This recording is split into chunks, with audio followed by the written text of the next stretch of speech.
Alrighty, so we have the brand new reveal of Queen Hel in Grand Cross, and honestly, it is pretty cool. The character herself is a very unique design. She's got this cool little puppet that sort of turns into like the Grim Reaper, which is pretty insane. But we're going to be going over some of the patch notes and maybe showing off a little bit of the PvP from the actual stream itself. Obviously, the PvP for new characters is obviously not great because I don't know why the devs really pick and choose like the worst way to showcase them fighting. I mean, I guess they're trying to showcase the character being good, of course, like trying to play into the character's strengths just for the showcase, but it's not very realistic a lot of the times. But even then, the character is really cool. Obviously, you can see some of the animations and stuff like that on screen right now.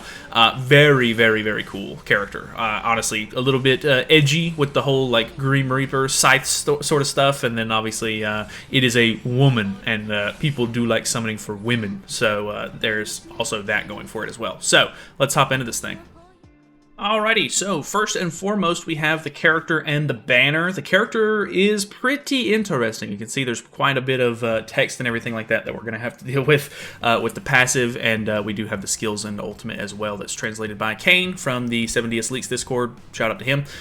So we have Queen Hel, Leader of the Spirits, and the passive is Guidance of Pain. For every specific ally damaged by the unit's cards usage and enemy's card usage, applies Origin of Pain for 2 turns, and for every Origin of Pain applied to the enemy, increases the unit's all stats by 3% at a max of 24%, and for every specific ally in the battle, increases the unit's attack by 7%. The unit is immune to Origin of Pain, and the specific allies are Ragnarok and Unknown, which follows the trend of sort of like Tyr, and I think Freyr's Holy Relic also sort of fits that dynamic, so pretty cool there. The Origin of Pain debuff that it applies is increased damage taken by 5% and decreases 10% of the remaining HP at the end of the turn, which is pretty crazy because it applies whenever the enemy uses cards. We'll see it in the PvP in just a second. I'll show you that.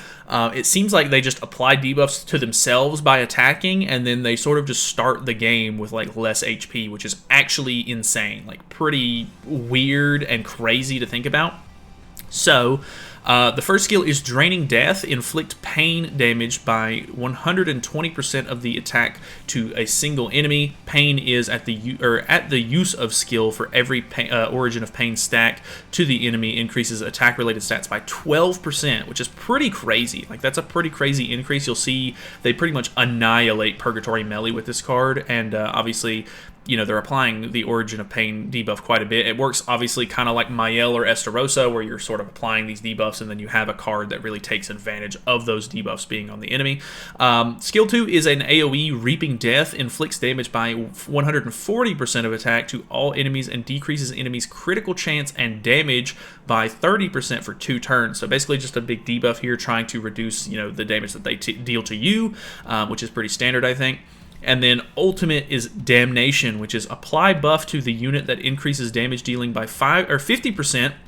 If I'm not mistaken, I think if we look at the patch notes here, you can see that it starts at 10% and scales all the way up to 50%, so obviously it's going to be a little bit whaley, and there is like a passive piece down here as well, which I'm not a big fan of, but by 50% for 2 turns, and applies debuffs to all the enemies that increases damage taken by 50% for 2 turns, then inflicts damage by 750% of attack on all enemies. So it's an AoE, you gain 50% damage dealt, they gain 50% damage taken, which is just insane on its own, and then you just do a huge AoE move. When the unit is participating in battle, when Ragnarok trait / unknown allies die, applies Leader of the Undead to herself. So this is basically going to be like a brand new sort of like almost like the one ultimate Escanor sort of scenario where she applies this buff, and then Leader of the Undead makes the unit not immune to Origin of Pain anymore, and when the unit dies, revives with HP of 1 and removes all ultimate move gauge and 1 stack of Leader of the Undead. Death by reflection won't trigger / max of 3 stacks. So you'll have 1 stack for the first 3 levels, 2 stacks on 4 and 5, and then at 6/6 you'll have 3 stacks, which is basically just a way to keep her alive, which makes her pretty insane. Obviously a little bit whale heavy, lots of damage on this ultimate, scales in like crazy increments almost. Yeah, not a huge fan of how insane she is. She's an unknown dark character, so she's very, very interesting. We also have the banner, which, as you can see, is way too big. Like, this thing is chocked full of characters. Not really a big fan of how huge this banner is, but I guess because it's the first ever Ragnarok festival, they wanted to shove basically every Ragnarok character in the game into this thing. Very odd choice of festival characters that they shoved into this thing. I guess I can understand the one ultimate, but a lot of these are older units. Really, really wanted to have Mael on this thing so that way it could help with Nidhogg if I was able to pull him, but realistically, she's the only character that's rated up, and there's 26 SSR units in this thing, so the odds of you pulling anything specific is probably really bad. That alone is gonna let me sort of like come to the assumption, or like I would recommend that if you're going to summon on this banner, don't do it for unfeatured characters. I know that a lot of you guys need Freyas, I know that you guys need demonic beast units or tiers or whatever the case may be, but realistically, with 26 units in this thing, you're basically going to have your the best odds that you're going to have is pulling Hela, and at that point, I mean, it's just going to be a huge gamble on unfeatured. 26 characters is insane for a banner. Like, I really hate when they do this, but obviously there's nothing we can really do about it. Obviously, there could be some decent pulls in here, so I mean, I guess if you want to test your luck, feel free, but if you're not that interested in this unit specifically, I don't really think that this is a good gamble to take, considering that we're getting towards the end of the year. A lot of the end of the year festival stuff is pretty crazy on its own, so might be better to save, but at the same time, I mean, she does seem very, very strong, so they are doing a power-up event too, so it has the 6% rates, but you have to buy these tickets, so obviously that's not really going to apply to everybody. The next thing we have is the actual patch notes themselves. I'm going to try to blitz through these because I will go over them in detail on the global side of things whenever the global patch notes drop, so if you're not subscribed or anything, feel free to do that. I'll go over them a little bit more in detail, or I'll leave a link to the patch notes down in the description below if you'd rather just look at them on your own. But we do have the new character, of course. We have Chapter 7 of Ragnarok coming out, which is pretty cool. We have a really cool picture of Odin here. We have her new outfits. Honestly, her outfits are pretty cool. They're not like the craziest outfits of all time or anything like that, but some of them I'm sure will sort of, you know, meet your fancy, I guess. There's something for everybody a little bit, I guess. The Little Red Riding Hood one is kind of funny. She has like a bread basket, which is kind of hilarious to me, but the butterfly one is pretty cool. And then she's got this like weird like Japanese caveman one where it's like a caveman with an Oni mask on her belt, which is kind of bizarre.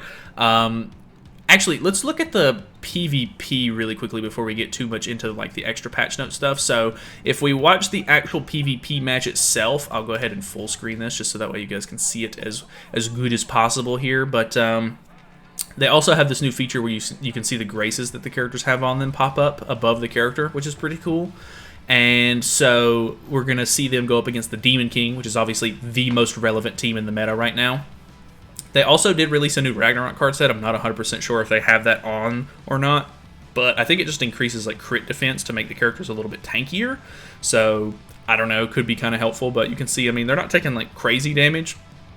Obviously, they feed a lot of damage to Tyr, which means the lower his HP is up to a certain point, he's going to do more damage. But let's see these Hela cards. You can see Demon Team went first. They now have all of these debuffs applied to them, and because they had 3 stacks of the debuff on these 2 characters, they are missing 30% of their HP, and then I think they gain a little bit back at the end of the turn. But, I mean, just starting the battle off, if you go second, they take damage is kind of crazy, considering that he has a damage cap. Obviously, that's going to help get through that a bit. So that's pretty crazy in of itself. But you'll be able to see Hela actually do some crazy damage here. The fact that she's unknown means you get the Nanashi basic stats and everything from his Relic and everything. Like, I mean, this is the AoE, so this is going to make them do less damage and less crit chance. And then this single target attack does 699, so 700,000 damage on a level 1 against Purgatory Melee, which is pretty insane. So very easy sort of like turn 1 kills on at least 1 unit here.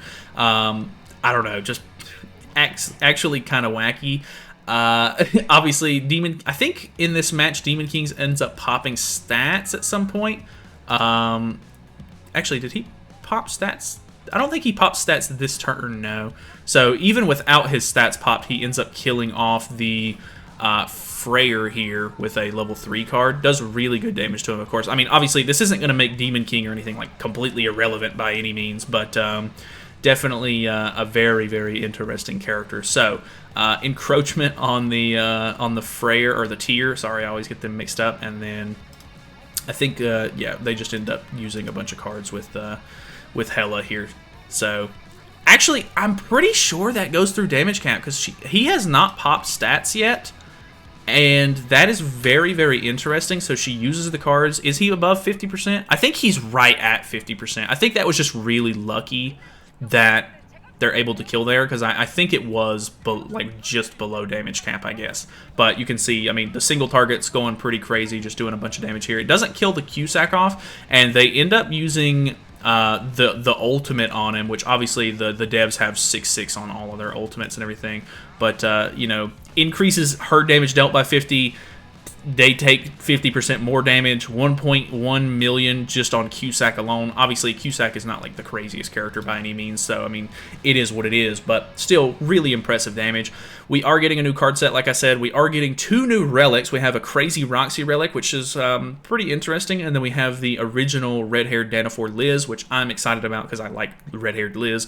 Red-haired Liz is a PvE only relic, and then I think, yeah, Roxy's works in every game mode, so if we look at them, red-haired Liz's is at the start of the battle in PvE, and it's a deer relic, by the way. Gives allies 50% attack power increase effect for 3 turns. So, I mean, obviously, Belmoth is already pretty easy, but the green Liz will make Belmoth even easier. And then you can use the red-haired Liz in PV, or the time-limited dungeons and stuff like that, which this does work in the sub-slot too, so it should just make everything a little bit smoother. Blue Liz is probably like the worst out of the 3, unless like the game just power creeps a lot and we get a ton of crit defense on a lot of characters. This is probably not going to be as useful, but then again, it's PvE only, so it's not even going to work in PvP where this character can sort of be used, so not a huge fan of that. But we also have the Roxy one, which is for each human ally participating in battle, your basic stats will increase by 3%, which is not crazy. That's only, you know, 9%, I guess, unless it counts the sub-slot character, which for the Escanor teams, you will have full humans. So I guess at best it's 12%, but I assume it's 9. I'm not 100% sure on that. And your critical damage will increase by 30%. So that's a 90% up to 120% crit damage increase, which is pretty insane. I definitely think that Roxy has dropped off a little bit. Like, obviously her passive is really, really helpful for the other humans on the team to deal good damage, but she has sort of fallen off as far as like actually being able to do crazy damage herself. So that should increase her usability quite a bit on the field. Might actually make her a little bit of a nuisance, an actual threat. But hers is a Nidhogg relic, of course, and then Light Liz, or the red-haired Liz, I want to keep calling her Light Liz. Hers is a deer relic, so that's pretty cool. You don't have to just do Nidhogg to get both of those.